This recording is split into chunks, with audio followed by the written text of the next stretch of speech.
All right, I got a question for you. It's kind of a silly question, but I realized I didn't know this about you. You ready? Yeah, I suppose so. What is your favorite flower? Huh. Right? Wh- Huh. Right? Yeah. That's like asking me what my favorite quilting stitch is, or it's the kind of thing that I know most the women who I know would have an immediate answer to. I'm gonna have an answer, but I got to think about it. Like, there are certain things that every dude I know would have an answer to, but Camilla's not, like, she's never made the Mount Rushmore of that, like, greatest third baseman in history. If she thought about it, she'd come up with a couple names, but that's not something that's just reflexive for her. And likewise for me in flowers. Yeah. Dang, I really like beauty, so I care about this, but okay, give me a second. You answer the question. What's yours? I think I'm changing on this. I have planted sunflowers for the ladies in my life since I was in high school. So I've just always planted sunflowers every year just because it's easy. You ever planted sunflowers? Yeah. Yeah, they just grow and they pop up above the rest of the stuff fast enough where they get sun and they're fine. So in that way, they're pretty easy to grow. So I love sunflowers, specifically the weird ones. Like you can get some that have like red in them and stuff like that. Yeah. But I'm changing on this. There's a flower that I really like. It's a specific rose. We have them at our house. I've never been a rose guy, but there's one rose that we have at our house. It's a bush, and it grows like yellow roses and pink roses all out of the same bush, and they smell great. And I want to propagate those roses. There's a special thing you have to do to propagate roses. I think I'm going to do that. It made me realize I don't know what your favorite flower was. I was going to ask you. I should have known yours was sunflower. That's embarrassing that I didn't know. This is a very tender conversation. Okay, I'm switching you to the phone. I'm switching you to phone recording. Hang on. Okay. All right, did you get the memo that you're being recorded there? Yeah, So I I'm not did. being sneaky? Yeah, I got it. Yep. I'm taking you outside so I can go look at the flower garden that I made, because I made a flower garden this year. I wanted beauty in our yard, and I wanted the ladies of my family to get to, for once, just enjoy the beauty and not have to make it and maintain it. So I want to walk out here and see if I can find the name of the flower that I am smitten with.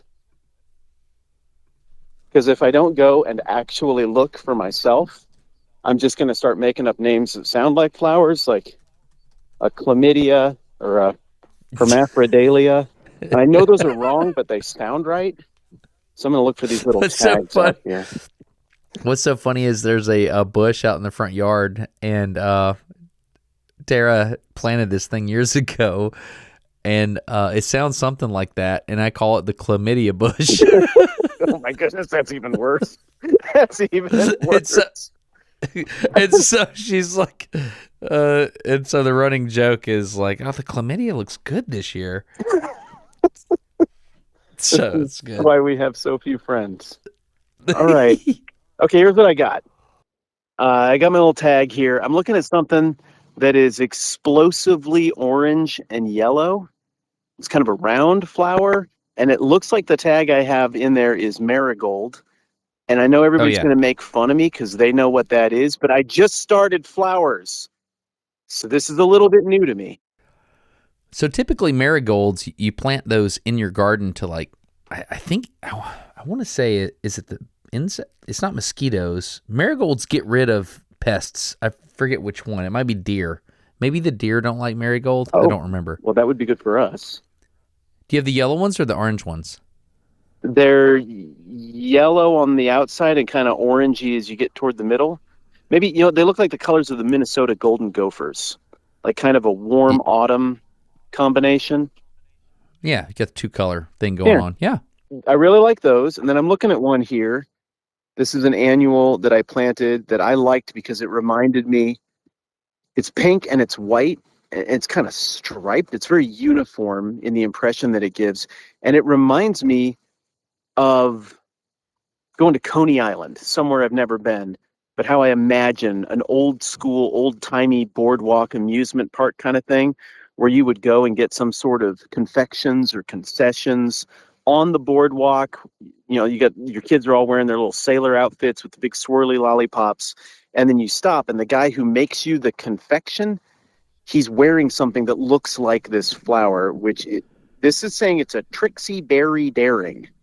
I can't believe that would actually be the name of a flower, but I am holding a tag that shows this flower, and it says Trixie Berry Daring. Maybe that's this one. Maybe that's this one. I can't tell. I put the tags in wrong. I've never made a flower garden. I like my stripy one. That's my other favorite. And then my other favorite, I'm sorry, did that make any sense? Can you even picture the flower I'm describing? Yeah, I looked it up on the internet. Yeah, it's pretty good. It kind of looks like an impatient. That's the thing. Yeah, it's very forgiving. It's called an impatient, and I recommend it. So I like impatiens and petunias. The cool thing about those is that they will mix. Like if you have pink petunias and white petunias next to each other, they'll make pink and white striped petunias. Like they just interbreed right there in your flower garden. It's pretty cool. Really? Yeah, it's pretty neat. You know a lot more about this than me. I like flowers. I went to the store, I picked out pretty colors, and then Camilla came home one day and I was like, hey, look out here. I made a flower garden, and I think she meant it. If she didn't, she was very polite. She was like, oh, look, a flower garden. It's so pretty. And she sits by them, and she's pretty, and they're pretty, and I just like to look out the window and see the ladies of my family enjoying the flower garden I made. Oh, yeah. Tara's favorite is a zinnia. I don't know what that is. I think of the warrior princess. A zinnia is pretty interesting. They look like an autumn type flower, a lot of oranges and yellows, and occasionally you use some purples and pinks and stuff like that. But they're it's hard to describe. They look like kind of like a marigold, only they point upright. They just point straight up. Whereas a marigold kind of looks like a kind of explosion out in all directions. Zinnias just point straight up. They're pretty cool. I think I can picture that. Yeah. I'm in my pond. We have a little goldfish pond.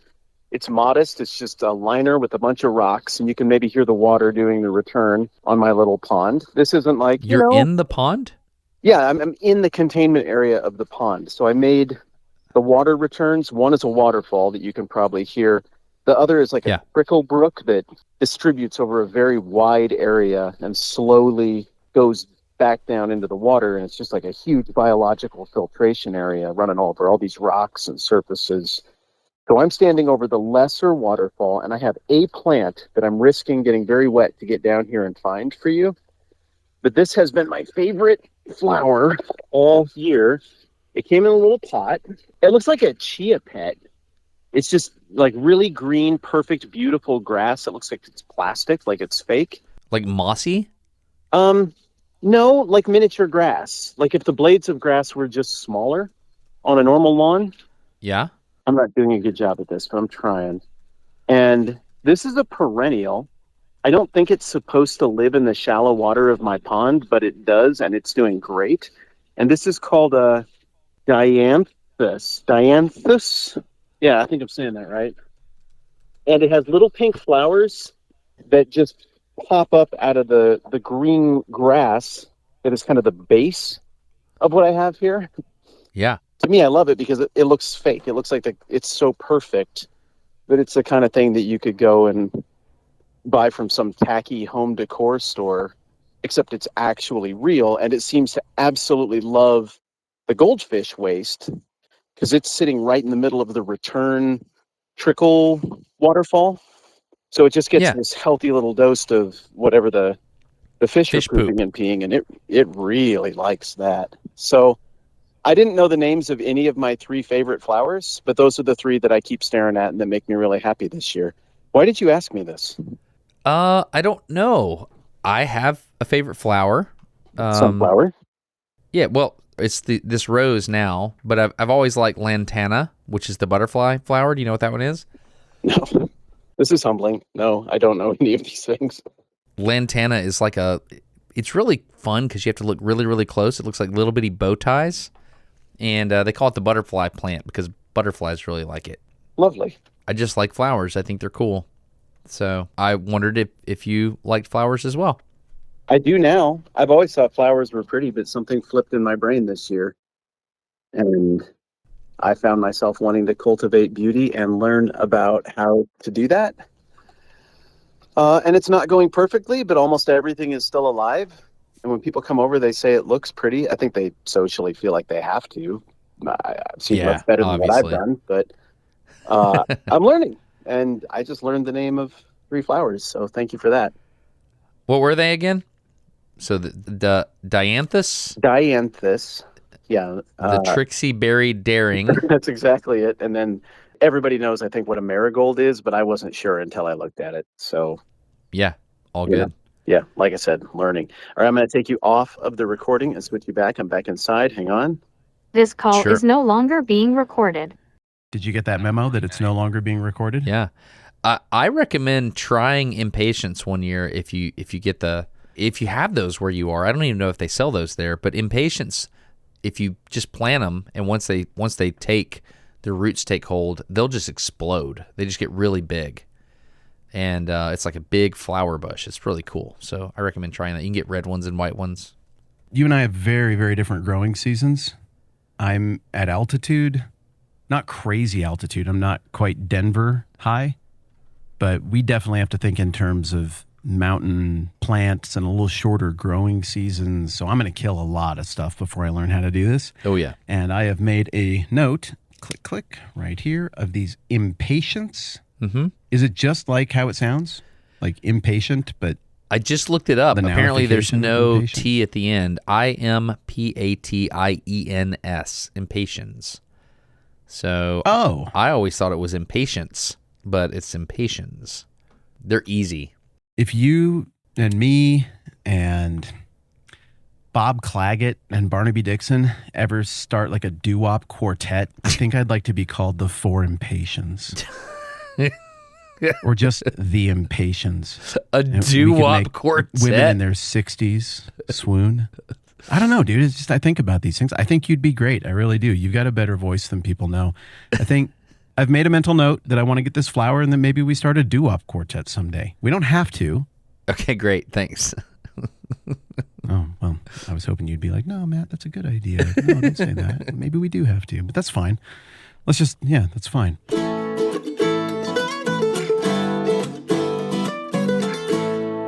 I didn't see it going that way. I had a thing that I wanted to ask you about that involved more jet fuel and rockets and high speed and stuff. Oh, yeah. And so we talked about flowers. Do you mind if I ask you about jet fuel and flight and things like that, or did you have more you wanted to ask me about in terms of flowers? Yeah, let's do it. I mean, I think rolling off of flowers straight to that kind of stuff makes a lot of sense. Okay. I'm going to take that then. I've been wanting to ask you about this for a little while. I took my family on a vacation. It was great. We tried 4 times to go on this vacation to 4 different destinations. The life of a family with 3 teenagers kept wrecking it, so we just couldn't go anywhere. And then finally, we swapped our tickets and nothing came up and we were able to go. So we went to Ireland, which was really neat. I've never been there before. Have you been to Ireland? Wow. No, that's a big deal. That's a big trip. Well, it seems like it, but I said wow like I didn't know you went. Of course I knew you went, but it's a big trip. Well, yeah. Look, I know that from time to time you are very thoughtful about the fact that there is a third chair and try to see it from their perspective a bit. So no, that's cool. I knew you knew, but you didn't know about this.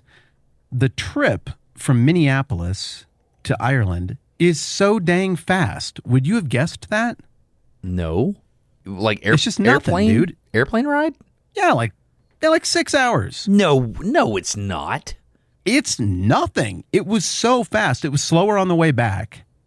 But on the way there, 6 hours and change, maybe? Yeah, it was wild. You must have hit a jet stream or something. That seems very fast.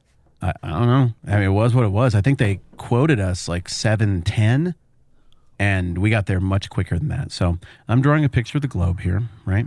Uh-huh. And every time I imagine the map of the world, I think of it like a Mercator projection because it's hard to conceptualize where things are on a globe. I always think in terms of just simple, linear, right-angle quadrants, right? Yep. Like just a perfect grid that works that way. And of course, that isn't how a sphere works. Everything pinches together at the top. When you draw your longitudinal lines, they have to end at the same point at the top. Spheres are a different deal. So I always imagine when I picture what a flight's going to look like, even still as an adult who knows better, I imagine I am in Rapid City, South Dakota. I want to go to Dublin, Ireland. Well, I would want to go straight across the United States of America, probably over Michigan and Pennsylvania and New York. And then we would just kind of curve up a little bit through the ocean to go up and get to Ireland, which is kind of straight across from Canada. And then we will be there. Well, I turn on my little flight tracker thing. And, well, I mean, I'm setting you up. You already know the answer to this. What would you expect the flight to look like in terms of how it goes around the ball of the Earth from Minneapolis to Dublin, Ireland? I would expect it to go up towards Greenland and then Iceland and then Ireland. That's what I would expect. Yeah, which of course is the fast way, but it's kind of like when you had me read Ender's Game. Uh-huh. You know, what's the spatial orientation theme line of Ender's Game? The spatial orient up? Remember the epiphany that Ender had that caused him to be able to outmaneuver people in the drills and in the training room and all of that stuff? That was unique to space? I just remember he flew at people with his feet down. I remember that. No, I don't remember what you're talking about. I didn't set it up very well, but I mean, it was like Ender was the first kid to get up there. He was the quickest to reject the idea of up and down. Oh, yeah. To realize that in space and in this environment, you don't have ground underneath you. So the whole thing plays differently. And the shrewd space warrior will take into account that all the dimensions are in play and there really isn't an up, right? I mean, didn't he have some turn of a phrase that expressed that? Like there is no up? It was something like that, wasn't it? I don't remember exactly. But the principle stuck with me. And it's the same thing here. You think of everything that you do in life as being XY coordinates and basically flat. Like even if you go up a hill, you still rarely have a circumstance in your daily life where you think, well, I'm up a hill 30 feet. So now there's a Z coordinate I'm taking into account as well. I just think of most things in pretty flat XY coordinates. And so it's always jarring when I do this kind of flight or this kind of travel and we go out of, say, in this case, Minneapolis and just go straight almost north, like hard northwest. Like we're heading straight to the Arctic. Like as quick as we could get out of the United States, we got out of the United States. And then we're up way over the top of the North Atlantic in pretty mean water. I mean, that's where the Titanic sank, and you can't help but look out the window and think, we are not in the temperate waters of the mid-Atlantic. We're in a place where we just wouldn't want to have an emergency landing. It would be very bad. Oh, yeah. And yet, I have tremendous confidence in this giant metal tube that I'm flying in. I've never had one let me down. They always seem to work. Sometimes I feel curiosity about why this is working. Usually, I just sit there and read a book or listen to a podcast or something and endure the time, and that is it. But for whatever reason, this time around, I thought of it, like, the phenomenon, the miracle of flight. I thought of you, and I sat and I thought about the different kinds of flight that exist. And I made a little list of what are the different kinds and are they actually different? So I've got my little list written down here of the different philosophies of flight that I could think of. Ooh. And I wanted to hear you reel off, like, what are the different ways to make something fly? Like, what's the list of all the different ways that you can put something in the air and make it stay in the air? Because you've thought about it a lot more than I have. Oh, dude. Oh, man. That's a fascinating question. I mean, my brain goes to so many different things. It depends on what you count as flight. I mean, fluid dynamics is fluid dynamics. So swimming is also kind of flight. Oh, man, what a great question. So am I supposed to just start reeling stuff off, or how are we going to do this? Well, let's start with that. Are there 5? Are there 10 ways to get something in the air and make it stay there longer than if you just threw something up and it came right back down with gravity acting on it normally? Are there categories? Do you learn about these in school? No, we don't learn about these. Yeah, just what comes to mind in terms of how it happens. Yeah, so do you, I guess we have to define the term flight. So what does the term flight mean? Are we propelling ourselves? Are we just in the air? Does it have a burnout period? I'm going with just kind of what I was hinting at a minute ago. When I'm picturing flight for this conversation, I am imagining, I've got my right pen in my left hand, I am imagining something more than what just happened.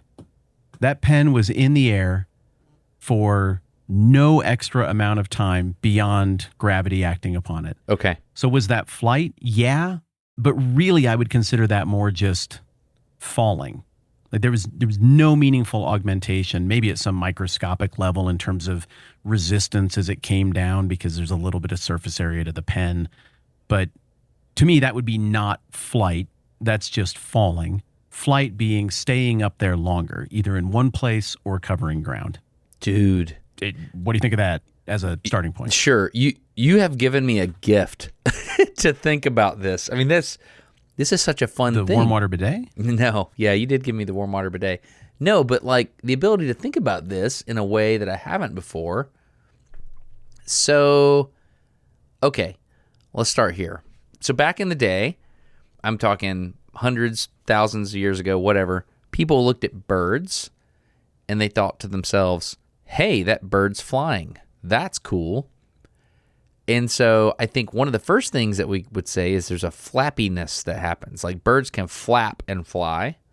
I'm writing these down. Number 1, flap. And what is actually I'd say flappy occurring there? Sorry, flappy. I'm embarrassed. You're almost beating the air down. And the cool thing about birds, I think we've talked about this before, is on the downstroke of a wing, the bird's wing feathers, they kind of pop together like a check valve, like a biomechanical check valve. Because when on the upstroke... I don't understand. You're saying that like I have observed this phenomenon before. Okay, so... Are you saying the feathers are wider when not on the downstroke and that they're overlapping more tightly on the downstroke? So on the downstroke, so if you think about a bird's wing, the forward edge of the bird's wing is where the muscle's connected, right? Okay. Like imagine this big wire arm on the front of the wing. As you push down towards the earth, then that first feather kind of mates up. First feather closest to the body or first feather farthest out on the end of the wing? The first feather that's on the forward edge of the wing, it kind of overlaps with feathers behind it so that when it pushes down, it also forms a seal, like an air seal, with the feather behind it, which then kind of dominoes all the way down. They all push against each other. Mm-hmm. Okay. I'm drawing it. Yep. Okay, yes. But on the upstroke, the feathers delaminate. They come apart so that on the upstroke, you have air that can flow in between the feathers. So you have more drag on the downstroke than you do on the upstroke because the wind flies in between the feathers on the upstroke. Does that make sense? Literally never thought about that. But it's absolutely intuitive when I'm fly fishing on still water in a kayak, which you said counts as flying, kind of, floating, swimming. It's kind of flying. Yeah. My paddle, when I don't want to break the water because trout are real spooky, I will have the paddle in a wide position as I push through the water to move my kayak forward. Yeah. But then sometimes when I'm trying to be real sneaky, I'll just turn the blade of that paddle and very gently, gradually pull it back into a loaded position because I don't want to disturb the surface. I mean, just as little as possible. Yeah. Yeah, intuitively, I can't have the fire and the reload phases be identical, or we would be undoing what we just did. Correct. So the bird is doing the same thing, and I've just never watched closely enough to see that, I guess. What I love about this is, for me, do you know that spot in Back to the Future 3 when Marty McFly sees the Frisbee and he throws the Frisbee and it's like, oh, it's a pie pan? It makes you think, oh, there's things that would naturally be invented or observed that you get to do for the first time yourself. Like, have you ever invented something in your head that you later figure out is a thing? Have you ever done that? Yes, several times. What was it for you? Give me one. I wanted to make a privacy phone case that would blast white noise into the microphone at all times and have a forward-facing camera. I basically wanted a physical countermeasure in a phone case to every single thing that could violate my privacy. I wanted something that would physically spin gyroscopically within the case to disrupt GPS tracking, to counteract, what you do to sync up with your GPS. I don't just want a switch that says, now there's no sound. Oh, trust us, the microphone's off. No, I know the microphone is off. If I have a little speaker built into my phone case that is blasting inaudible white noise straight into that microphone until I physically flip the switch to turn it off to talk into the microphone, and you can tell me the forward-facing camera is off, that's adorable. I want a physical shutter that I can slide down and cover that with. And so I actually talked with a mutual friend of ours at length about what would it look like for us to make something like this. And eventually we figured out somebody was way ahead of us and that such a product was already going to market. But to me in that situation, it was just so obvious. This product has this downside. We don't want to counteract that with trust. We want to counteract that with knowledge, which means it has to be a physical countermeasure. Why hasn't anybody invented this? I thought to myself, and I set about coming up with ideas, and then we figured out somebody had, and they were ahead of it. It was inevitable. Yeah. I invented a hole saw in my head. So, you know how a saw works, a saw blade? Yeah. I thought to myself, what if I just turned a saw blade in a circle and then just kind of pushed it down into the wood like a pipe with saw teeth on the end? And so I went through all the process of drawing this out in high school, and I was like, man, I think this could work. I really do. And then I was this could be a thing people would want. There could be a demand. I know. Then I went to the hardware store and I was like, oh, it's a thing. So, oh dear. I once wrote the song "The Scientist" by Coldplay. Oh, really? I wrote the whole thing. Yeah, it was great. It was about a little different subject than what that song by Coldplay was about, but maybe I'd heard it subconsciously. I feel like I wrote it before it came out, but theirs was way better. And I got out I was like, dang, I've heard this. I got out my little songwriting notebook and was like, how did that happen? Maybe this song was just really obvious. And Coldplay was more equipped to do it justice. I don't know. Point is, yeah, I get it. I get the phenomenon you're talking about. Yeah, so with the bird thing, I got to observe the way their wings delaminate for the first time myself. Like I had a slow motion camera. I was filming these parrots and these macaws, and I noticed that their wings were delaminating. And I was like, oh, I can see through the wing on the upstroke, but not on the downstroke. Whoa. And then I got to thinking about it. I was like, of course that's what happens, because when they're bringing their wings back up, you don't want any drag there. And what's really cool is because a bird's flying forward, those feathers line up with the angle of attack of the air as they're moving. It's just a really cool thing. And so I would say the first way to fly is flappy flight. That's what I would say. Okay. And this in water would just be treading water. No, that would be a different thing. Well, no, hold on. Wouldn't it be the same? Because so when you tread water, you are flapping, you're pushing down to maintain your altitude, if you will. But then when you come up, you change the retraction angle of your arms so that you don't push yourself back down into the water. So that, that full stroke for treading water, you're minimizing your impact on the recovery and maximizing your surface area on the downstroke. It just sounds like flapping to me. Well, you tread water differently than I do. I tread water like what I would call the second type of flight, which is a hummingbird flight, which is similar to a bumblebee. Okay, all right. A hummingbird has a wing that they go back and forth, like figure eights. The tips of their wings are kind of like little figure eights.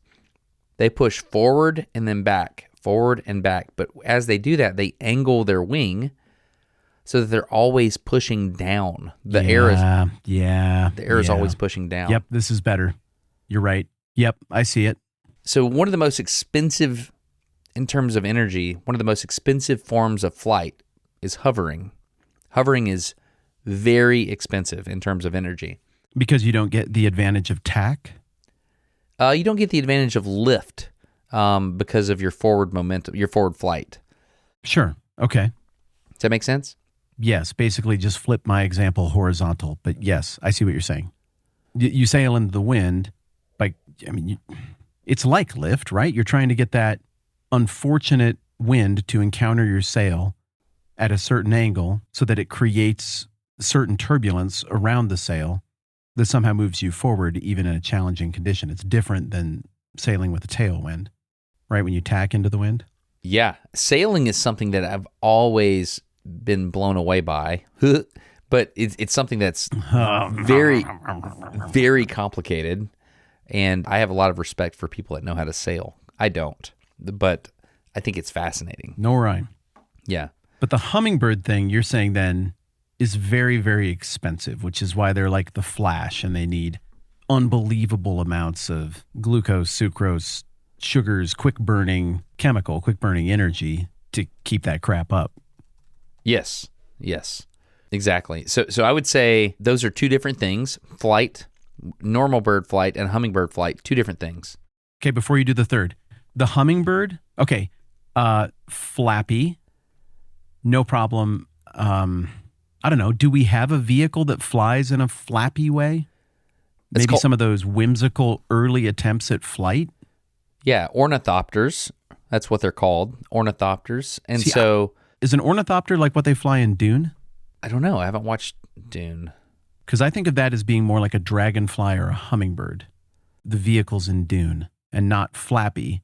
I feel like that is more meeting the description of what you're saying with a hummingbird. What is an ornithopter? So an ornithopter is any device that flies by flapping its wings. Oh. Do you remember back in the 90s, there was this little commercial for a bird that you could wind up and you could throw it and it would fly and flap? Do you remember that? Yeah. No? Maybe I'm talking myself into yeah.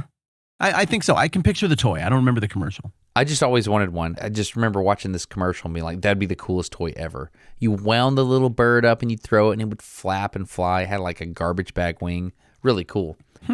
Yeah. Before we get too far away from the Flappy thing, I think another interesting thing are like bat wings. So bat wings are different than the normal bird wings because they have a membrane across the entire wing. And so they have to bring their arms close to their body in order to reset the wing, I guess you would call it. So they flap down. Okay, I'm doing it. They flap down and then they kind of like brush their hands or whatever, their thumbs and all that, really close to their body to reset the wing to flap down again. And then point their elbows to the sky. Yep. And then extend out and do it again.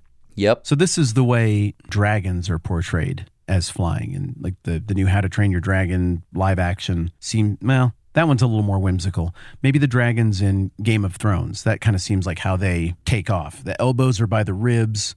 The elbows point above the head. And then there's a big thrust down. And they're very slow to take off because of it. Yeah. Yeah, I hear a helicopter outside right now, and I'm resisting. Yeah, I want to go out and we're look done at here. it. You want to just wrap it up? I want to go look at it. I mean, this has been fruitful. We talked about flowers. So are we going Flappy, hummingbird, and dragon as three different kinds then? Sure, yeah. Let's call bats dragon flight. Yeah, let's do that. That's fun. I want to say dragon. It's cooler. It's way cooler, yeah. All right. It would not have occurred to me that we would divide these into three, but you've made a great case. I see it. I see the distinction between all of them. Okay. Of the three, which one is best so far? I mean, in terms of what? Efficiency? Probably bird. I would say probably bird. Flappy. Yeah. A hummingbird is a bird, right? Yeah, hummingbird's a bird, but like the way it flies. They just do it wrong. Well, I mean, depending on what you want to do, they do it right if you want to hover. Okay, got it. Are there any other birds that do it different than a hummingbird or a flappy bird? Like, does a great big raptor, like a bald eagle or an osprey, is it doing something physically different than a sparrow or a robin, or is it just bigger? Yeah, so it's so fun that you're asking these questions these ways. The answer is yes. So a pelican, for example, is really, really good at gliding and things like that. It has to do with the length of the wing. So typically in a wing, you talk about the L to D ratio. You can also talk about the chord length. What to what?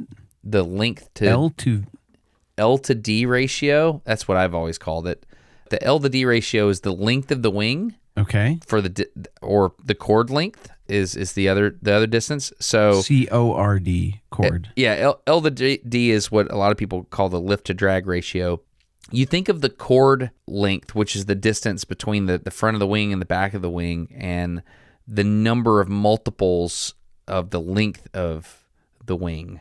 I think I'm confusing the L to D ratio, lift to drag ratio with the, I don't know what you call it. Yeah, maybe it is. It's something to do with the lift to drag ratio.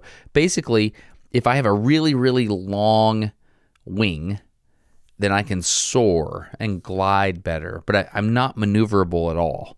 I'm less maneuverable. Does that make sense? So condor, glidey, falcon, maneuverable. Yes, exactly.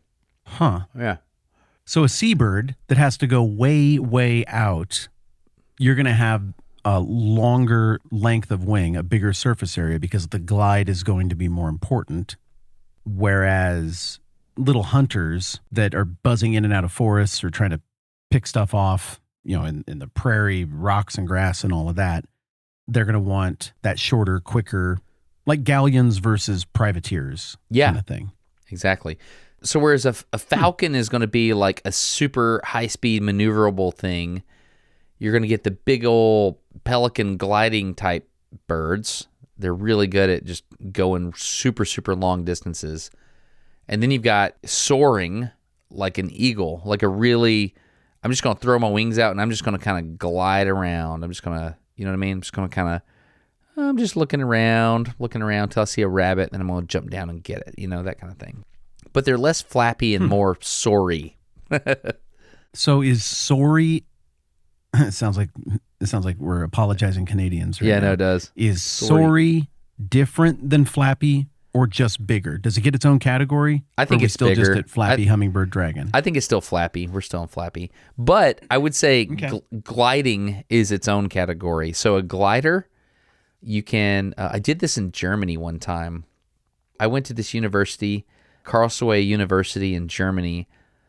We did a really cool thing where a powered airplane pulled up a glider. Okay. And then it takes us really, really high up there, and then we release the tow rope, and then we get to glide down. So you were in the glider? I was in the glider, yeah. So it's a really long wing and a super duper streamlined glider, very small. You want the center of gravity to be about even with the wing. That's typically how you want to make an airplane. The wing is kind of just behind where we were sitting, but the thing about a glider is you can just glide down. So you have what's called a glide ratio. How much do you travel versus how much do you fall? Oh, that's pretty straightforward. Yeah, glider's really, really good at doing that. And the cool thing about that is if you ever, it's a hot day or something, you can go over a factory is one thing we did. There was a big factory there in Germany, and we went over it in the solar loading, the sun beating down on that factory and on the asphalt parking lot made a thermal rise up. Mm-hmm. And so the guy that I was with, he said, hey, we're falling a lot. Let's go hit that thermal and let's get back up. And so it was like an elevator. So we flew over to the factory and we just started spiraling on top of the factory, and it started pushing us up because there was an updraft right above the factory. What's updraft? It's when the thermals... the correct answer was not much. What's up with you? It's okay. I like what you did. What's updraft? You explained it very well. What's up, dog? Yeah. I'm sorry. You've taken me to the thinky place here. Sorry, my fault. So the reason that the paper airplanes that I used to make... let me reset all of this. Yeah. The glider thing has always been kind of a scary idea to me because I like paper airplanes and trying different things. But when that paper airplane is done, unless it's perfect, the chaos at the end of the flight can be really ugly. Yeah. But I'm assuming that the reason this works with a glider is because it's manned and you can provide feedback to the environmental factors that are affecting your glide, and you can just stabilize out any of that chaos that I obviously can't control once I release my paper airplane. Am I reading that right? Well, the reason when you throw the paper airplane, sometimes it's not great at the end of the flight is because it stalls. In a glider, you keep it from stalling by pointing the nose down and getting more speed. And so you have enough air rushing over your wing that you maintain control authority. Then why doesn't my paper airplane pull out of those stalls? It does. It does. It just hits the ground before it does. That's a stupid question. No. Yeah. No, but it doesn't. If we threw the paper airplane from the back of the sanctuary as kids, it would stall and nosedive up by the altar or the pulpit. But if we went up into the balcony seating up above and did it, it would dive at about the same rate, but it would recover. It would recover, yeah. That was a stall. No, the stall is the part where it falls, and then the recovery is when it gets more speed and then it gets more lift. Yeah. Yes, we're saying the same thing. Yeah. Oh, that's awesome. I did that when I was in 4th grade. Oh, that's awesome. It's cool, isn't it? Okay. It's real cool. I love it. Huh. We did a thing, I forget what it was. It might have been a Bama football game. We threw a paper airplane, or somebody threw a paper airplane off the upper deck and just watched it fly down. It was the coolest thing ever. It took forever to fall, but it flew all the way down. I love that stuff when they sit like at a sporting event. The dart or the wide wing? What'd you do? I think wide wing. I'm not good at making the dart work. My friend in 5th grade, Tim, he was really, really good at paper airplanes. I used to look up to him because he was so good at it. I wasn't great at it. Okay, before we go further here, what are the categories by which we would evaluate the quality of this flight? You've said efficiency is one. Can we evaluate these based on initiation? Like how hard is it to initiate this type of flight? I mean, is that a valid question I'm asking? That's an interesting question. Yeah. Okay. A glider, for example, you have to be up to speed. You don't necessarily have to be up to speed. You have to have air rushing over the wing to start it. So yeah, we could say that. Like how hard is it to initiate? I would say it depends on what you want. If you want speed or if you want duration, typically duration is the thing you think about. Yeah. Yeah. Okay, so I've got efficiency. Yeah. Just to evaluate all these different types. We're going to put them on a scale of 1 to 10. Okay. We've got efficiency. Yeah. We've got initiation, a 10 being very easy to initiate the flight, a 1 being it's very cumbersome to initiate the flight. Okay. We've got speed. We've got maneuverability. We've got duration. Let's add one more, and that is, I'm just going to call it chaos, but the ability of this type of flight to handle very difficult air conditions. Oh, okay. What else? What other categories would we evaluate different types of flight based on? Oh, dude. What you're talking about is very complicated. There's a thing I really wanted to do. It's called Navy Test Pilot School. The thing they do is they evaluate all kinds of stuff. You could evaluate control of an aircraft. You could evaluate performance of an aircraft. So what you're talking about is not simple. Okay. Yeah. Well, I only have room for one more category. So I would say how fun it is. We should evaluate how fun it is. I think that we're going to go fun. Okay. Well, just know this. We're going to go back through and do a speed run. Okay. On all of these, and we're going to rank them like yeah. You know, like a comic book character. We got Flappy, Hummingbird, Dragon, Glider. What else you got? How do things fly? I would say let's go hot air balloon. That's on my list. Okay. What do you call that, though? Do you call that hot air balloon? Yeah. I mean, we've got two different versions. We've got airship, which could be like Zeppelin kind of thing. And then we've just got hot air balloon. So I would just say lighter than aircraft is what I would say. Okay. And before we move on, what is an ultralight? Is that a glider? I've heard that term. An ultralight, it's like a wing. So it looks like a hang glider, but it's powered. It's a flying kite looking thing. That's an ultralight. So we haven't covered that yet? No, we're not there yet.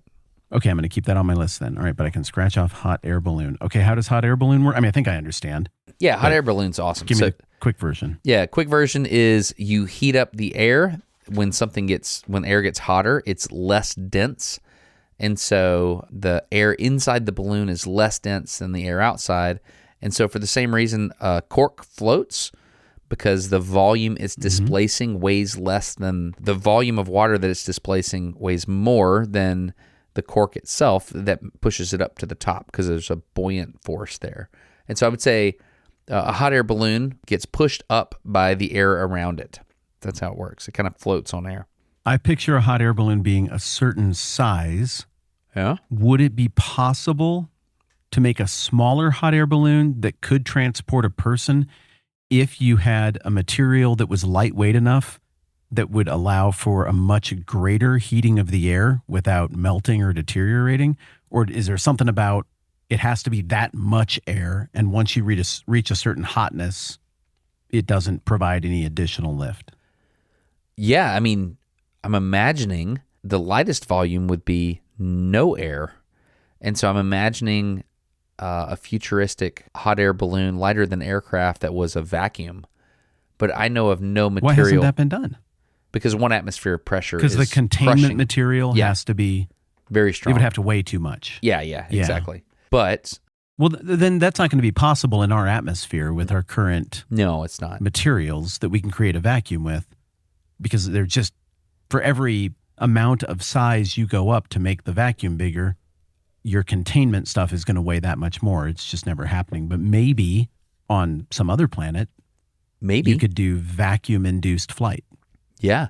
There's this really interesting thing that you do when you're learning how to scuba dive and you're doing this search and recovery thing. They give you a bag that has strings tied to it. And you go and you find the thing underwater that you're supposed to find. Usually they give you like compass directions and stuff, and you go find the thing. You orienteer underwater.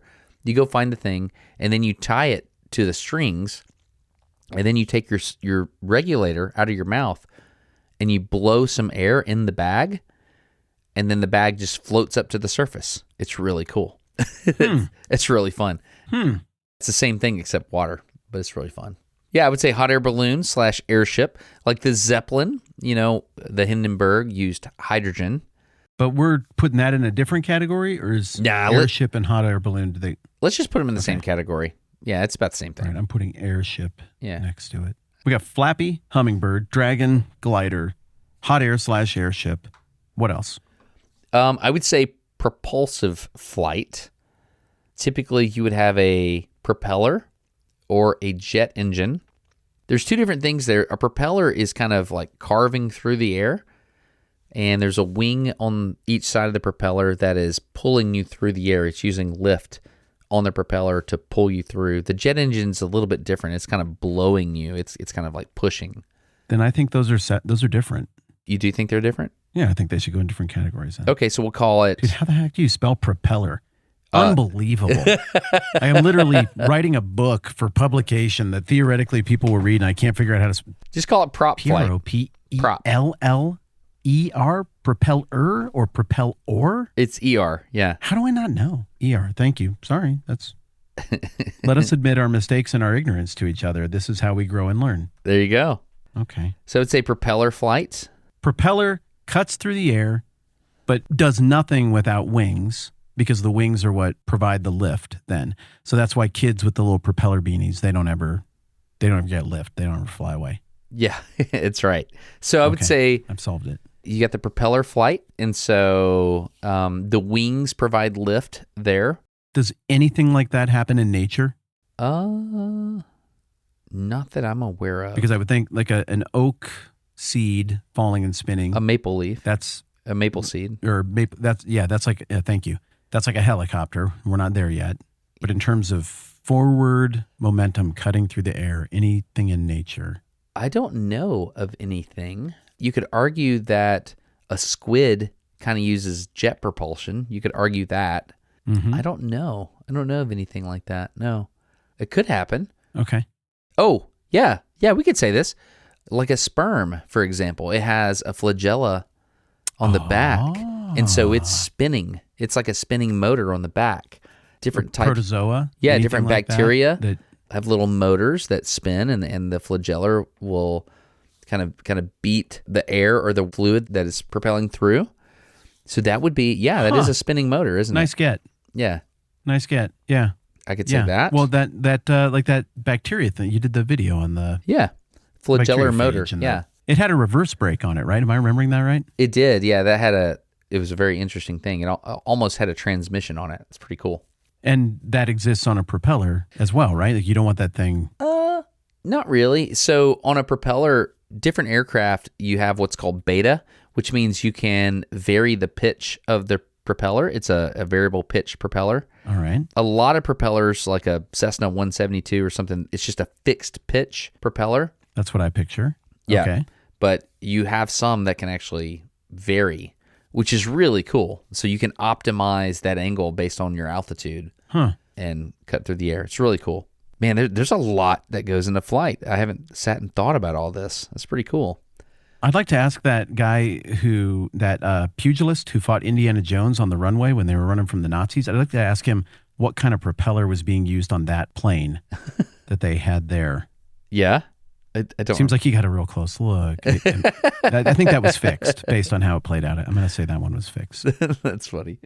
So, okay. So we got propeller, and we're saying jet propulsion is different. Yeah, it's its own thing. It's its own thing. All right. How's its own thing? Yeah. So it's it pushes. Jets push. Propellers pull. Oh yeah, I guess you're right. They do. Well, propellers can push, depending on where they are. There's some aircrafts that had the propellers in the back. Yeah, but at that point, I think the performance and the way it works is more like jet propulsion, just primitive. I don't know. I mean, you can say that if you're pushing with a propeller, the air that the propeller sees is more dirty, is the term we use. And so you can say it's dirty air by the time it gets to that propeller. But yeah, I mean... You mean turbulent. It's been disrupted by the device that passed through the air first. Yeah. The device it's propelling. Yeah, okay. it might not necessarily be turbulent, but it's dirty. What's the difference between dirty and turbulent? Dirty means it's been moved. It's not still air. If I'm going to pull myself through air, I would want to pull myself through still air, not moving air. But if something's pushed the air a little bit and I'm still trying to cut through the air, then the air is already starting to move. It's harder to pull through it, so to speak. It's hard to explain. I'm going to say I 50% understand. Okay. That's pretty good for me. Okay, but your propeller example with sperm or anything that uses a flagellum, that is a propeller pushing. The push-pull thing, as it pertains to nature, it doesn't work. I don't know.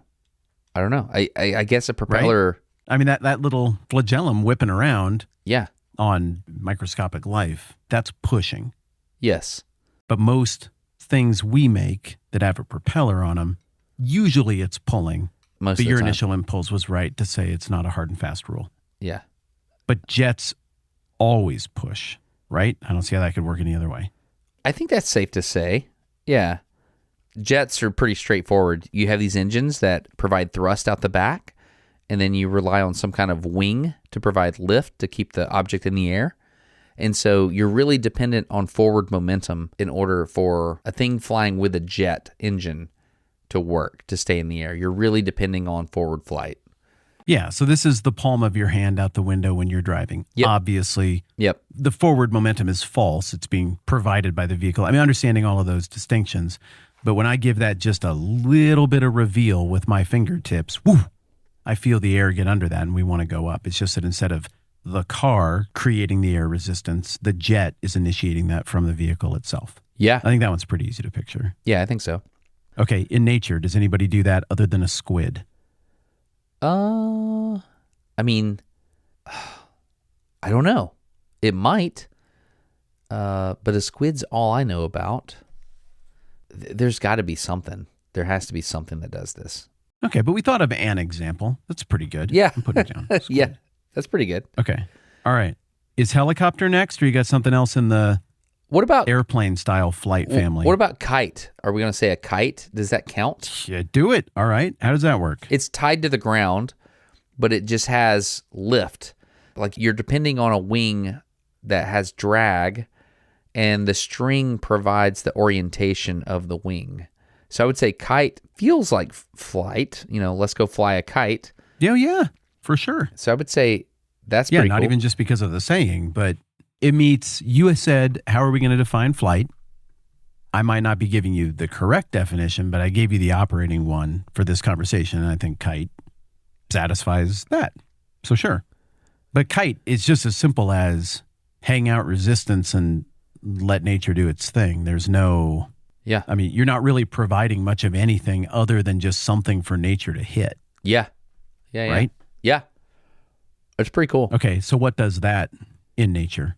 Leaves, cotton? I was trying to figure out if a spider counts as that. So a spider will throw a little web and it'll catch wind and it'll pull a spider for miles. Okay. So is a kite a parachute, or is a parachute something different Oh to gosh, the I didn't think about parachute. Yeah. So that might be glider. Because what you're describing to me sounds more parachute glider hybrid. Yeah, so a hang glider, you have a mass down below and something with a lot of drag up top. That would be parachute, and that would be how the spider works. Yeah, that's interesting. So we're going to make that a separate one. We're going to go parachute as different than kite. Yeah, I think so. Okay. Yeah, that's fun. I'm going to put a hang glider there. Okay. And for almost all of these, we've had no trouble thinking of examples from nature to describe them. Maybe, I don't know, like a falling leaf is somewhere between kite and parachute, I guess. The unique thing about kite is that it's tethered. Yes. That's kind of weird. Yeah, in to nature, the ground. Yeah, that is kind of weird. That it's tethered and it's up harnessing energy. And in the case of a kite, it's almost always just for amusement. It doesn't really, maybe that's why it's hard for us to think of a natural example, because it doesn't do anything. Maybe a signal. Ooh, I got a good glider one in nature. Okay. Ooh, a good glider in nature would be a flying squirrel. That's fun. Oh, yeah. Yeah, for sure. Or like a bush baby or. Yeah, that's great. that's fun. Okay, that's pretty straightforward. I mean, you're talking about if my pen, the example I went with from earlier, when I throw it up right here at my desk, it just has no profile type that would, at least to the human eye, create resistance against its falling velocity. Whereas if I do the exact same thing with this sheet of paper, that was legitimately slower. It was just such a large profile facing what gravity was doing that it slowed down. So common sense, everybody can picture that. Yeah. Where does a helicopter fit into this conversation? Oh, man. Well, a helicopter is its own thing. There are some variations that look like helicopters, but they're a little different. I think they're called autogyros. Those things are weird because you have a propeller pushing you forward, but then you've got this spinny thing on top that just naturally spins and it provides your lift. It's a really weird thing. A helicopter is its own thing. You've got two propellers up top, the two blades, and then they spin and they provide lift. And the interesting thing about a propeller is your forward blade and your I guess it'd be your advancing and your retreating blade. They have different amounts of lift. And so you have to vary the pitch of those. You're still talking about the blades coming out the top of the helicopter. Correct. Okay. So those are always moving separate from each other? This is a silly question, but you're talking always about two sets of blades on a helicopter and they're moving independently. No, there's so many different styles of helicopter, dude. There's the typical one where you have a main rotor up top and the tail rotor in the back. That's what I picture as the child's drawing version of a helicopter. Correct. I have just drawn one. Yeah. And it has a total of 4 blades extending from the middle as I do my child's drawing. And there's a little bubble for the people to be in. There's some little landing rack. And then it's got a little tail and another little X propeller in the back that I imagine helps steer it. Yeah. That's my kid helicopter. Does that work? Yeah, that works. And then there's another type that has counter-rotating blades. So you have 2 propellers. They're stacked on top of each other. That will work if you have these 2 propellers rotating, opposite each other. The reason you have a tail rotor is to counteract the spin of the propeller. But if you have 2 doing the same thing, then you don't have to worry about that. There's a Russian attack helicopter that does that. I think it's the Ka-52. They call it the Alligator. Oh, okay. Yeah, it's pretty cool. I may be wrong about that, but yeah, I think it's the Ka-52. And then you have a Chinook, which has 2 rotor blades and they're offset forward and back from each other. That looks like a big flying school bus. Yeah. Yeah, okay. I can picture that. And how do those work together? They're both moving in the same direction? No. They're both creating lift? They move opposite. They're moving in opposite directions. Yeah, they move opposite directions. They counteract each other. I believe that's Well, true. why would you want that? I could be wrong about that. I think that's how they will. Oh, I'm sure you're right about it. I just don't get it. I mean, if you counteract each other, how does that create lift? It just... I'm pulling up a video here of a Chinook starting up because it's been a long time since I've looked at it, and I just got to make sure that I'm saying that. Yeah, they're spinning opposite of each other. Huh. Yeah, so the one... How does that help? The one on the front is spinning counterclockwise as you look from the top down, and the one on the back is spinning clockwise. What that does is that if they were both spinning the same way, there would be a torque put on the body of the aircraft, and you would have to counteract that. But the way it helps is you have The front one, the drag is going to try to rotate the helicopter one direction, and on the back one, the drag tries to rotate it the opposite direction, and so they counteract each other. Okay, but they both create lift. Correct. Okay, yeah, I get it. So like when I throw a disc golf disc, ooh, that's going to be another one. Oh, that's another one, yeah. When I throw a disc golf disc, the spin on that does two things. It keeps the disc airborne, but it also, anybody who's ever thrown one, like everybody knows right now, if they just grabbed a paper plate and put it in their hand and tucked it behind their hip and flung it sidearm, everybody knows that is not going to go straight. It will eventually taper to one side, depending on whether you threw with your left hand. It'll fade, or yeah. your right hand because of the spin that you put on it. Yep. So is that the same force that the opposite propeller thing is trying to counteract? Dude, you have asked an incredibly complicated question, and I'm actually going to visit a professor to talk about this because I don't know. I don't know the answer to what you're saying. I know that a flying disc is like a wing, and you get this glide factor, but there's many other things at play because under the disc, you have turbulence, but you also have an advancing side and a retreating side. How the heck does that factor in? And then you also have the gyroscopic effect as well. And so you've asked a very, very complicated question, and I don't know. I've tried to understand it. I'm okay with I don't know. Yeah, I've tried to understand Ask it. the guy if you would. It doesn't. You don't have to do it on like camera or anything. I know you're going to make a video and actually accomplish something useful, but I would love to know. Yeah. Is it the same force? If they were both going the same direction, like I say it causes a disc to fade. If I throw the disc and it stays straight for a long time, then it just starts to lose its line and it goes into its death fade. I would call that a fade if it's slow. If I hit a tennis ball or really snap a disc golf disc that is really weighted in such a way that once it breaks its straight line, it just like quickly tapers off, I would call that bite. I know neither of those are technical terms. Bite to me is ball's going a certain direction and boom, it's just quickly overwhelmed with the spin I initiated on the ball. And from the moment that I start to recognize what the spin is doing to the ball to the moment the ball dramatically changes course is very short. I would call that bite.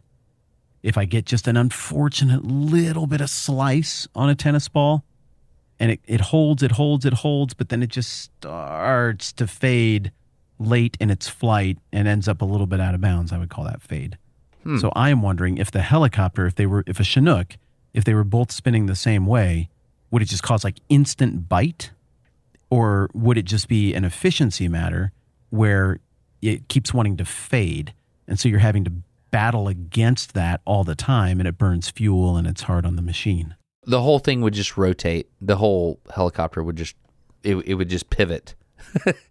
Okay, so then I was right. It would be inefficient. Oh, yeah. I don't know that you'd ever get airborne. Maybe you did. Well, that's pretty inefficient. I have one more weird outlier that I want to ask about, and maybe this doesn't even count, and I don't even know how to say it exactly, so I'm just going to go with this. What about underspin? The golf disc is side spin, but what about that kind of backspin that you put on something that makes it stay airborne? So I've been using the example of the pen here in my hand. I drop it, it does nothing. But I know that if I could put 2 fingers on the body of that pen and keep friction against it and snap my fingers down hard enough, that would create so much backspin that the pen would go up and it would stay up unnaturally long as it kept backspin on it. Is that a type of flight? dude, you're so smart to bring that up, and I didn't even think about this being a category, but it totally is. It's called the Magnus effect. Magnus effect. Yeah, there have been certain attempts at making a Magnus effect airplane. I've seen a couple of videos on YouTube where a guy makes a remote control plane that uses this. But basically you have a spinning cylinder as wings, and it totally works. It's so cool. It's very cool. That's exactly where my brain was going with this, was wondering, like, I kind of picture like a Roomba or something, and the multi-directional wheels it has underneath that are really just balls.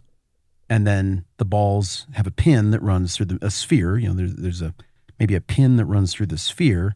and that pin can rotate around in a contained track so the ball can kind of spin in any direction. I haven't explained that well. Can you cobble together at all what I'm describing here? No. Dang it. How do I... Well, I mean...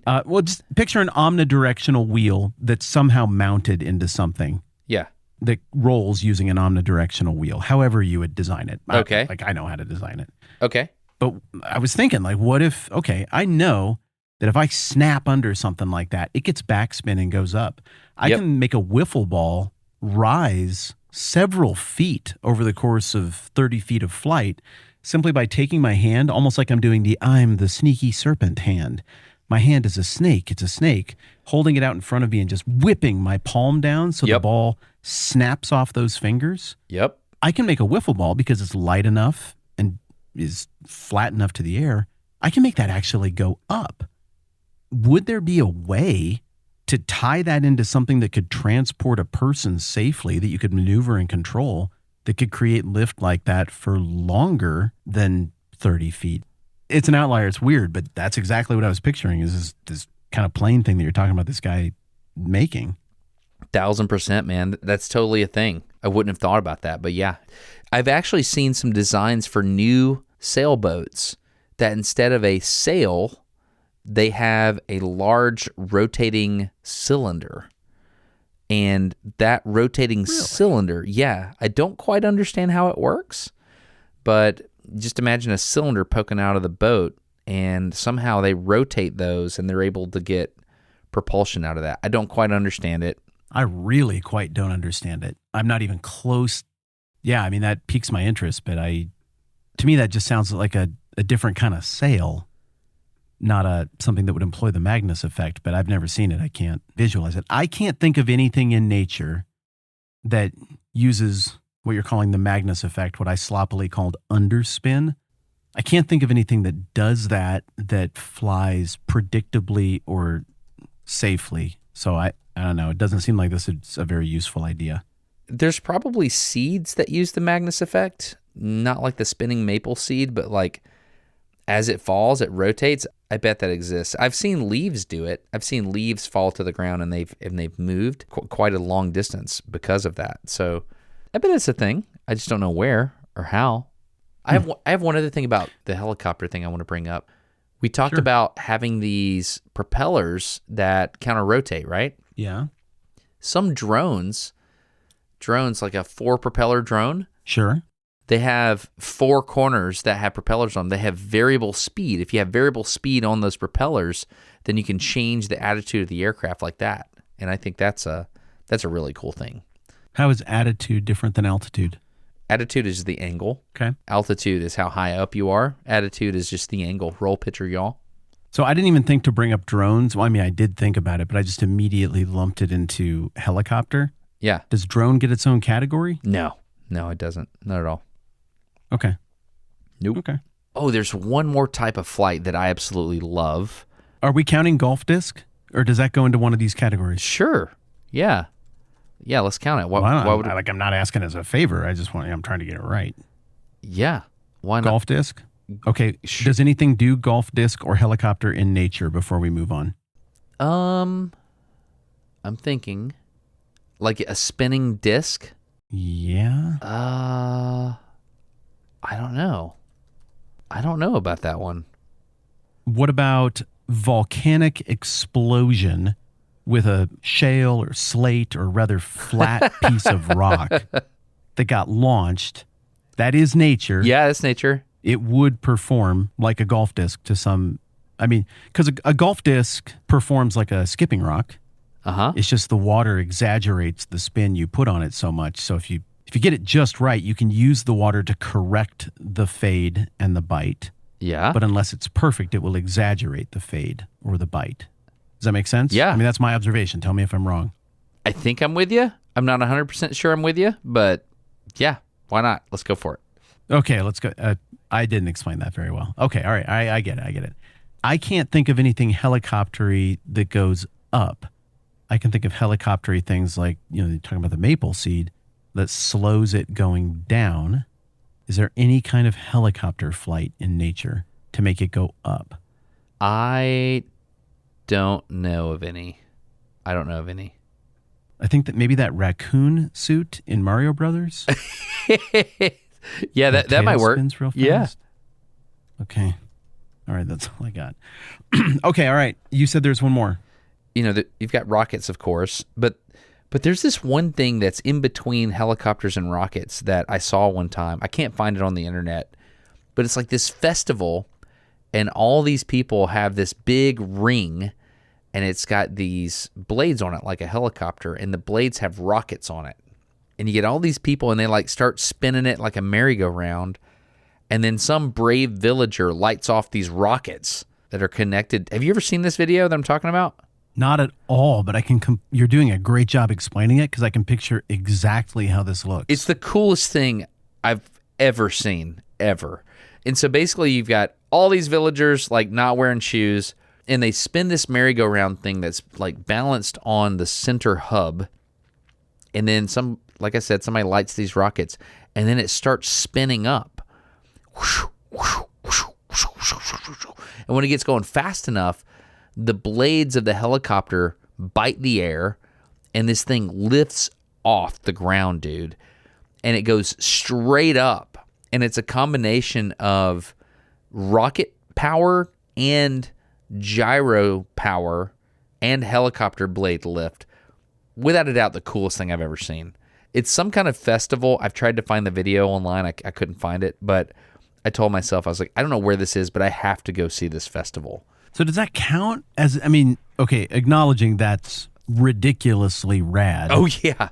Yeah. Does that count as a type of flight? Or are we just mushing together 3 already existing types for added spectacle? I don't know, but it's awesome. Because alone, none of those would work. Yeah. Right? You're talking about 3 different types of flight we discussed. I think they would all work. But if you just had the villagers do any one of those things alone with what they have, it wouldn't work. Given the materials and the fuel source, you kind of need all of them. Yeah, maybe. But I don't know. I cannot find this video online for anything. I think it's a combination of all the rest of them, but it's really, really fun, whatever it is. And I kind of want to build it. I'm not counting it. You're not counting it? I'm sorry. No, I love it, but I only have so much room on this page, and I'm almost out. Well, you're the authority. And so merry-go-rocket, I am... After having heard you discuss the merry-go-rocket, I am going to say that's a hybrid. Okay. Yeah, that works. I didn't draw a line through it, but that's the way I'm So we are going to do rocket, though, right? Well, obviously we got to do rocket, and then I have one more I want to ask you about, and then maybe that's everything we can think of. Okay.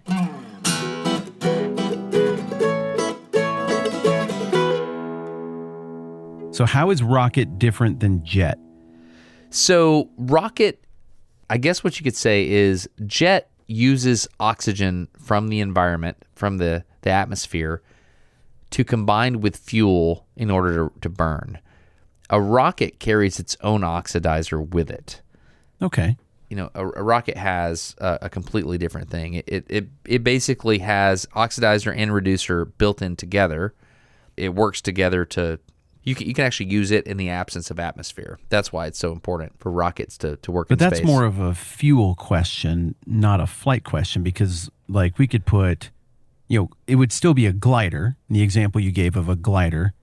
If you had a giant crane and you spun it around and snapped it loose, or more conventionally, pulled it behind a larger plane and snapped it loose, the fuel for one of those is a giant imaginary hypothetical crane. The fuel for the other is you get your initial lift with an airplane, but it's still a glider in terms of its flight principles.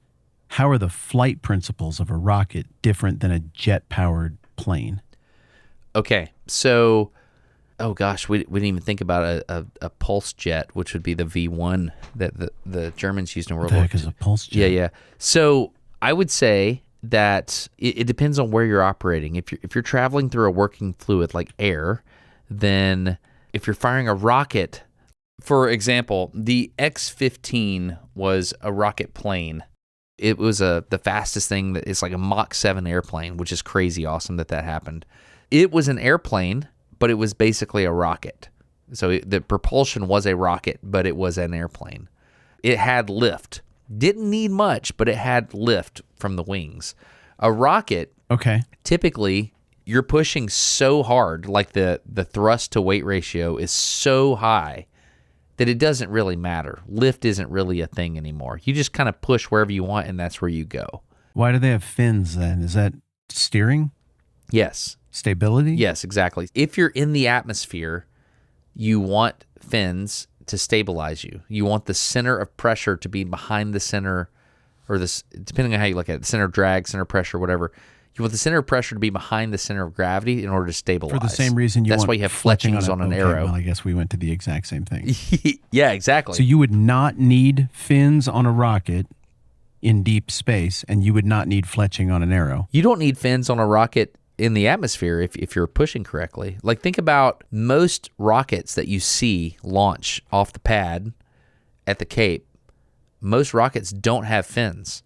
And they just use thrust vector control. They just gimbal the rocket motor, and that thrust pushes them up.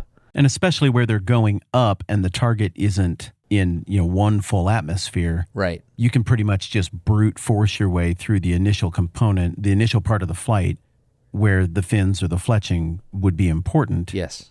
And once you're past that initial muscle through, you're into such low atmosphere, then it doesn't matter? Is that what you're saying? Correct. It doesn't matter anymore. But if your target with that rocket were, a surface target, then you'd want to have the fletching, even if you went really, really high, because once you get back down into meaningful atmosphere, you're going to need that fletching again. Yeah. That's why Starship is so interesting. Starship is a SpaceX vehicle, and it has fins at the front and fins at the back, and that's because of how it wants to land. Like, they want to land that thing by what they call the belly flop. They come in, and then they're using those fins to slow down as they come in, and then they'll flop over and they'll land vertically. That's their scheme. That's their plan. Unbelievable. Yeah, it's pretty wild, pretty nuts. So that's their idea. I don't particularly like that for people, landing people on Earth. I have opinions about all this stuff. So we used capsules back in the day to return people to Earth. Soyuz still does it. Falcon 9 still does it. The Dragon capsule, they still do it that way. And then we transitioned from Apollo, Gemini, and all that stuff. We transitioned away from capsules, and we went to the space shuttle. Now, the space shuttle's great. All right. It was cool. But you really have no way to abort. If you fly up, you launch the space shuttle. Once you start rolling, you can't pull the space shuttle away from the whole flight body like you can a capsule. Like a capsule on top of a rocket, if something goes wrong, you have a launch abort system. You can just fire the rocket on top of the nose, and you can pull the capsule away from the rocket, and then you can pop your parachutes once you slow down enough, and then you can land. You can't do that with the space shuttle, right? With the space shuttle, once you start going, you're committed. And they had all kinds of like abort criterias that they tried to pretend would work. They had escape methods for the space shuttle, but it was just to make the family feel good. It wasn't going to work. If you're going Mach 7, you're not going to jump out the window, right? No, I don't think you are. Well, that's the kind of stuff they practiced, which I always thought was kind of silly. I think that was money well spent on that theater. You think? Yeah, I absolutely do. Why? Come on, man. Think about how people work. Okay, well, let's say it's you. Okay. And you know dang well that it's all theater. But also, your wife, her whole world is going up in that shuttle. How are things going to be at home? How are things going to be with your kids if, let's say she's not an astronaut or a physicist, and she's like, well, so what happens if something goes wrong? Well, if something goes wrong, sweetie, it's over. It's Mach 7. We would, if we tried to jump out the window here, imagine this banana is my frail, fleshy body. Now let's imagine that this jackhammer, that's not going to help. The entire pre-flight relationship with loved ones is going to be a psychological drag on something where you really need to believe. You need to be psychologically razor sharp, not a bunch of second guessing. You need the people in your life to believe. Like, that's one of those places where even if it's a little bit theater, rather than explaining to all the supporting people in the lives of the astronauts why that will never work and they'll just be obliterated if this goes wrong, I think it's cheaper, easier, and more effective to be like, there's always hope. We have these things that we've built in, and here's some of those extra safety things, and we brought the family in for the briefing on that. I get it. I understand why you would go through those paces. Okay. I hear you, but I just don't think it's practical, and like as an engineer, you design things in. The human mind isn't practical, man. Like the relational side of this, you're not sending up video game characters. You're sending up people who have insecurities and are worried about stuff and have relational dynamics that you can't possibly quantify in a report or account for. The best way to get some astronauts' headspace right and right with their family and really feel like the people down there are behind me. So in that split second, you're not worried about, hey, she told me don't push this button no matter what. The best way to get a clear mind and attentiveness to the situation as uncompromised as possible by those kind of worries would be to go through these steps, make everybody feel as good about it as possible. I think it makes sense. Okay. And that's all right. You can think I'm crazy. No, I don't think you're crazy. I just think you can design better ways to do things. Space Shuttle, I think, was a step backwards in terms of safety. It's certainly awesome. Space Shuttle was great. Don't get me wrong. It was really, really cool. But I think in terms of safety and reliability, it was a step backwards. It was the stuff dreams were made of when I was a kid. Oh, absolutely, dude. I had a little plastic one. I think I have it. I have it on the shelf in there. It's great. So we went from Space Shuttle back to capsules with Falcon 9 and the Dragon capsule. I thought it was awesome. It's like, man, this is great. We're back to capsules. We can abort and do really cool stuff, right? And then we're going back to Starship now. And Starship is kind of like back to the shuttle type abort methods. They're not really good abort modes for Starship. Now, one thing I'll give it is that Space Shuttle needed wheels to abort on a runway. So you had to there are very few runways in the world that the Space Shuttle could abort to, which is interesting. So once you take off, there are you can land in Spain, you can land in Florida, you can land in California. There's only very few places or less than you would want that work. You couldn't touch down in the Bonneville Salt Flats? Yeah, maybe you could. Yeah, I think you could. I don't know what all the options were.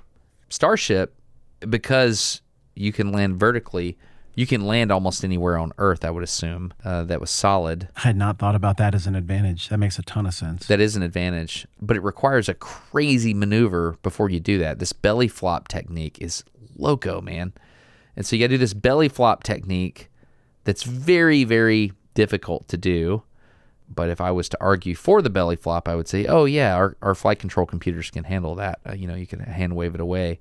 I think it's a very complicated thing. So I think we've gone from a more... Oh, interesting. Went from a reliable system to a more difficult system, back to a reliable system, and now we're back to a difficult system. This is fascinating. We've gone from incredibly simple flight up to considering technology of the last few decades even that is interesting, but the bottleneck, or one of the big bottlenecks, was software. It was just processing. Yeah, in theory, we could do this thing, but we just can't calculate fast enough to do that on the fly.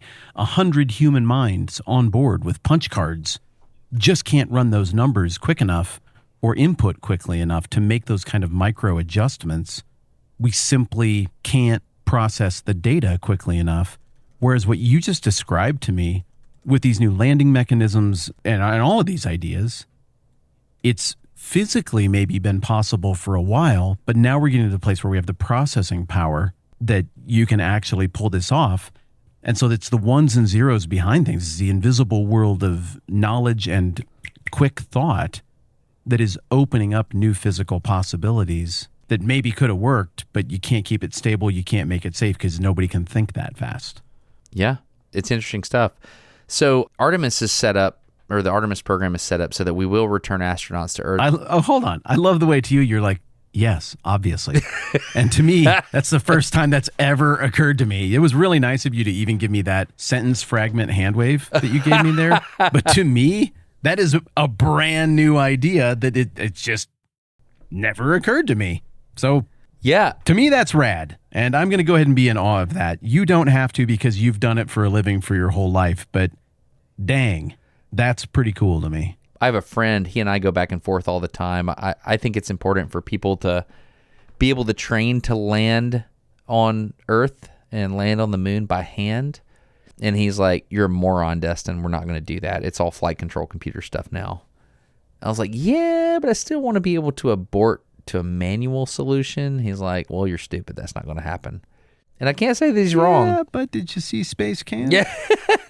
And yeah, but did you see at the end of every single Star Trek movie where somebody's going to have to go into the reactor? There's a manual switch in there, and like they have to. So, I mean, Star Trek seems like you'd want to have the manual switch. You want to do that? I just like manual overrides. Okay, I like manual overrides too. It's great drama. I like the human drama part. Can I ask real quick about one more type of flight before we rank these out real quick and wrap it up? Yeah, I just want to say one thing because it sounds like I dogged Starship. So I think Starship is impressive. It's a very, like the amount of mass that it can put up in orbit is incredible. All the refueling stuff, if they can get to the moon with it, I mean, that's, I don't know. If they can actually refuel enough in orbit, which it's its own thing, in order to get HLS, the human lander system, to the moon and land, that would be a tremendous amount of mass on the moon. I'll say that. But what I will say is I do like the fact that we are returning humans to Earth in gumdrops in those capsules because it feels way safer to me. Dude, we live in different universes. What do you mean? Like you felt some sort of social pressure from someone. I don't know who. You don't have to say who. But you clearly just felt a social pressure to be like, now hold on a minute. I wasn't talking about the X21YZ R18. That's good. Like none of this means anything to me in terms of understanding the offendedness vectors of what, like to me, all the things we just talked about and that you just said were so benign and clinical and reasonable. But I know you really well. You just made a social move there because you felt like somebody who you're picturing could listen to that and be like, Destin, he has a side, he has a dog in the fight, and he was favoring somebody, right? That's what that was. Yeah, I mean, I gave a talk about Artemis back in the day, and I think a ton of people they heard the talk and they didn't get it. They heard what they wanted to hear. That means straight up. What even are these things? What is Starship? What is Artemis? What are you talking about? I'm talking about the Artemis is the return to the moon. It's the program to return astronauts to the moon. Okay, and we haven't done that, right? No, we haven't done that. No. Like I would have heard about it. It would have been in my feed or on the news. Okay. Yeah, and we were supposed to by now. Artemis. Who's doing that one? Who's in charge? A billionaire? Or is that NASA? That's NASA. Is that Russia? That's NASA. So that's us. Okay. We were supposed to do that by now. And so I gave a talk and said, hey, I don't think you're going to do it by the time you're saying you're going to do it. Turns out that was right. And people got mad. Yeah, people got mad at me because they thought I was dunking on their favorite whatever. I mean, I'm just an engineer, man, and I can just see what's real and what's not. Sometimes, and sometimes you don't, and you think you do, and it turns out that you were wrong. But yeah. That's true. I hear you. Yeah, that's yes, true. I've seen you get a lot right on these things. I don't know why you're right, but I can tell when you're right. And when you're not right, you tell me I thought it would be like this, and I was wrong. What is Starship? Is that associated with one of the billionaires? Yeah, it? That's one of the billionaires, Elon Musk. They're working on Starship. I thought he was SpaceX. He is.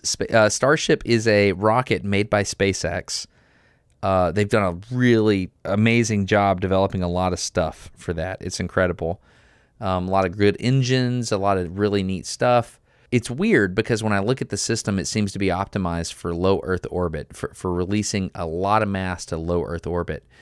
But he's telling people that it's going to make life interplanetary. That's what Elon's telling everybody.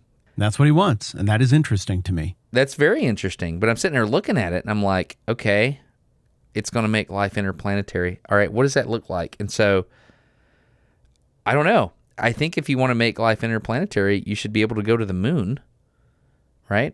Well, it seems like that's the quickest stop. Yeah, and I've so never been to space, but just looking at it with my eyeballs, it seems like, yeah, the moon would be a good place. It's awesome. And so what you don't know is just even me saying that right there, I'm going to get a tremendous amount of hate on the internet now, like because I said that. For saying we should go to the moon? Yeah. Yeah, because... Okay, I don't get any of it. Yeah. Amazon has Blue Origin. Is that Jeff Bezos' thing? Correct. Blue Origin is a company. Does Facebook have a spaceship now? No, I don't think so.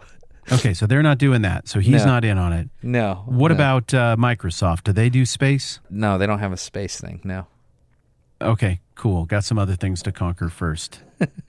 We got the other players, Tori, Bruno. Yeah, United Launch Right? Alliance. Right. Yes. Yep. ULA. And he does, which one is Falcon? The Falcon Heavy is, That's SpaceX. that's SpaceX. Correct. Yes. What's the name of ULA's big flagship product? So ULA has a newer rocket called Vulcan. They're working to get it certified right now. Vulcan. Yeah. Okay. Vulcan. And what is Amazon's rocket? Well, it's not Amazon rockets. It's Blue Origin, but they have New Glenn and New Shepard. Oh, I see what they're doing there. Yeah. Okay. So Yeah. I'm not sandbagging here. I'm not carpetbagging. I genuinely want to know what's going on. Are there certain ones that you're supposed to like? How does this whole thing work? Yeah, most people are pro space is cool, but people have their factions. They have certain things that they're most excited about. Reusability is awesome. I'd say the Falcon 9 is a fantastic system. It's a very, very good rocket for putting things into low Earth orbit, and it does a really good job of reusability. It's really great at that. That one's Elon's. Yeah, exactly. And different rockets are good at different things. And so you have some systems that are really good at deep space and like going really Who's good far. at that? ULA has a good system. The Atlas class was really good at putting stuff way on out there, and mostly because they have a high energy upper stage called the Centaur. It's really, really good at putting stuff way on out there. Okay. That's awesome. It depends on what you're doing. So like if you wanted to put a satellite in a certain location, say I want this to go into low lunar orbit, or I want to go to Mars or whatever, you would have a specific design to do certain things. That's what you would do. Different rockets are optimized for delivering a certain amount of payload to a certain orbit. And that's kind of how I look at things. I'm like, oh, I want to put this much in that location. So then the space fights. Space fights? So then the space fights that I catch whiffs of this. I don't understand it at all. It's not my world, so it all just looks silly to me. Like I'm sure religious people look at Christian fighting between denominations. They're just going, okay, I would figure you'd all just be, excited that you think there's a God. I don't understand. Okay, whatever. I mean, that's how I feel about the space stuff. Like I know people fight about it, but I'm going, whatever. That seems like you all like space, I guess. Yeah. But if I'm hearing you right, it seems like maybe since these flagship products of these different companies are all good at different things, what you want to do in space or your philosophy of what you want to see happen there might cause you to have a fan favorite that would cause you to really latch on to Tori's stuff and be like, his rockets do what I want to do in space, so I'm rooting for that to win. Is that part of the phenomenon? Yes. People have their favorites. What's interesting is people think I have my favorites, and I don't. So people think on the internet, people think I'm old space because I live in Huntsville, and a lot of rocket technology was designed in Huntsville. And so they think that I'm a fanboy of old space, and I'm not. I'm a fanboy of space. Just in general. I mean, I think the Japanese have really interesting systems. What are you saying? What'd you say? It's just, I mean, seriously, I do think this is part of what exhausts people about religion and Christianity is outside looking in at your space thing. I just think it's so cool. I said a little bit ago, the space shuttle is what dreams were made of for me as a kid. There's so much to know about this world, and it is so cool. And I'm so excited about the history of how we got here and what different people think and what is still possible. But dude, space? It's like everything that isn't here is freaking space. Yeah. And so as an outsider looking in who just is not smart I just don't know enough about the material or who's trying to do what or what I think would work or wouldn't work. I don't know enough about it to be mad myself. And so it makes me feel confused and sort of sad and like I never really want to get into it to hear that everybody fights about it like idiots. I know, That's right? really unappealing. And there is a life lesson here about all of our things that we are passionate about. If we think our thing is beautiful and awesome and we fight about it like idiots as part of like a badge of honor, like we own it the most and I know it the most and like it the most, That's really off-putting to everybody else. It is severely off-putting, because I think your thing is rad, but that you had to make that little disclaimer or felt like you did, and that people are mad because you like rockets from Huntsville and from Amazon or whatever, that makes me not want to get involved in it. It makes me feel discouragement and despair from participating. Well, don't do that. I want you to go to space, Matt, on a rocket. I think you would enjoy I want to go to space. Is that an option? Wait, Yeah. hold on. Are you just doing a throwaway line, or is that an option? Because I saw Katy Perry went to space. I think she discovered new worlds and basically solved space in ways that no astronaut ever has. Yeah, that's right. And she's a pop star. I think all this boils down to one thing, and that is flight is awesome. Flight is just awesome. Agreed. It's just awesome. That's just the way it is. And that's the one thing. Yeah. No, there's no and. You said it boils down to one thing. I think that's it. Okay. What is the best flight of the things we listed? Out of everything we listed, I think the best flight is probably, I'd say probably jet propulsion. It's probably the best. Rockets are awesome. I mean, rockets are my favorite, but I think jet is probably the best. Counterpoint. If we can figure out how to do what a Falcon does, Falcons don't crash and get hurt. If they can handle it. It seems like versatility-wise with these categories we listed off, right? Fun. I don't remember what that one was. Dang it. Efficiency. Initiation, like how much it takes and how easy it is to get going. Speed, maneuverability, durability, like likelihood of crashing, wrecking, and duration, ability to stay in the air. Of the ones that are working right now, I think you've sold me. I think your case for jet is really good. In terms of if we could figure out how to imitate what nature already does to the degree of efficiency that it does it, the Falcon style Flappy seems like awesome. it would be amazing in terms of the possibilities. Oh, yeah, dude. Dude, that would be so cool if you could do that. But for now, we'll just have to live with jets that take me and my family safely to Ireland, so much so that I don't have to think about it and can just listen to audiobooks and play dumb games where monkeys pop balloons. It's pretty good.